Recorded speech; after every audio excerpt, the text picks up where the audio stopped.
Barbell Club exercise library. Right now, we're gonna have a quick look at how we do our ab work, okay? There's a ton of different ways that we can train our abs, okay? For the purpose of this video today, I'm just gonna look at how I generally coach my clients and members of West Coast Barbell Club to train their abs, okay?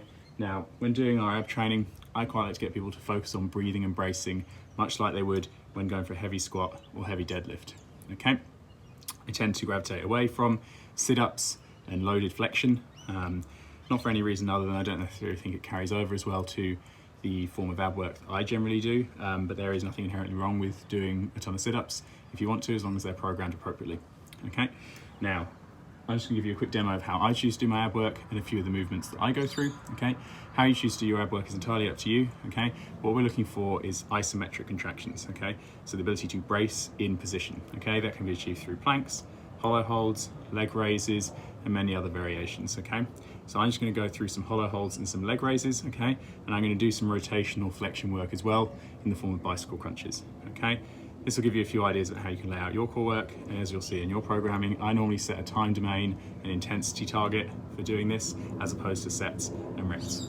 That said, one of my favorite variations that I have programmed previously for myself and others is doing rollouts, okay? Now that you can do ab wheel rollouts, if you're able to, okay? I actually really like getting a barbell to do barbell rollouts. If you've got an Olympic bar with sleeves that are rotating smoothly, okay?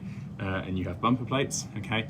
Doing a barbell rollout, much like you would with an ab wheel, can give you a ton of training stimulus on your abs. I generally gravitate away from them a little bit now because I find they create a ton of stress through my upper abs that leave me quite sore, okay? And not so much through my lower abs, where I feel like I get more comprehensive isometric contractions from the ab work I'm about to do here. So, looking at hollow holds, nice and simple. No need to have a rack in order to do these. You can just use the floor, maintain hollow position, just like you're hanging from a chin-up bar, okay? I actually quite like to do these while holding onto a surface, so I can brace even harder. What I'm wanting to think about is breathing and bracing with every breath that I take into the ground, okay?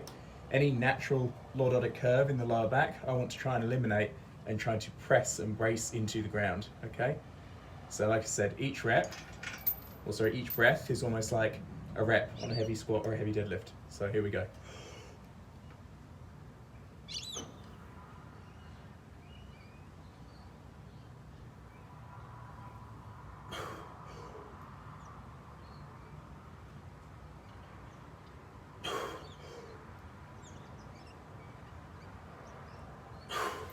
Okay, so you see there that I'm maintaining my position as best as I can and bracing hard through my abs, okay? That would be a hollow hold, okay? A leg raise is much the same, although with some movement of my legs, so.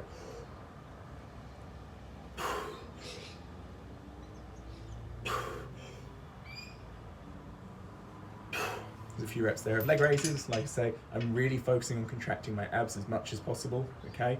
I'm not just going through the motions, okay? And then these would be some bicycle crunches where we involve a little bit of flexion and rotation. We're not necessarily thinking about breathing and bracing to the same extent, okay? But inducing a bit of fatigue through some flexion and rotation, okay? For me, I feel like the trick to keeping our ab work productive is to steadily try and induce progressive overload by increasing the range of motion we're working through.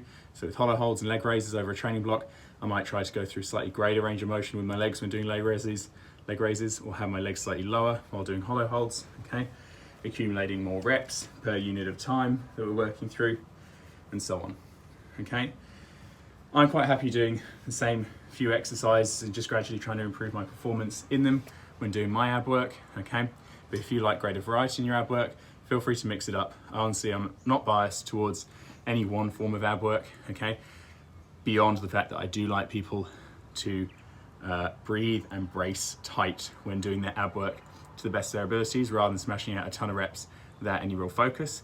Try to focus on that sense of contracting the abs hard, and while doing ab work, while this is slightly different to how I get someone to brace for a squat or deadlift, while doing ab work, I want you to feel like you're closing the gap between your rib cage and your hips, okay? So we're getting braced tight and almost trying to close that gap to get a nice strong contraction of the abs, okay?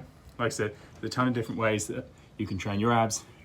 V sits, L sits, doing hanging leg raises, which is pretty impressive. If you can do those, then yeah, props to you. But if you have ab work in your training program and are short of ideas or have any questions, please just let me know and I'll be happy to help. Okay, thank you.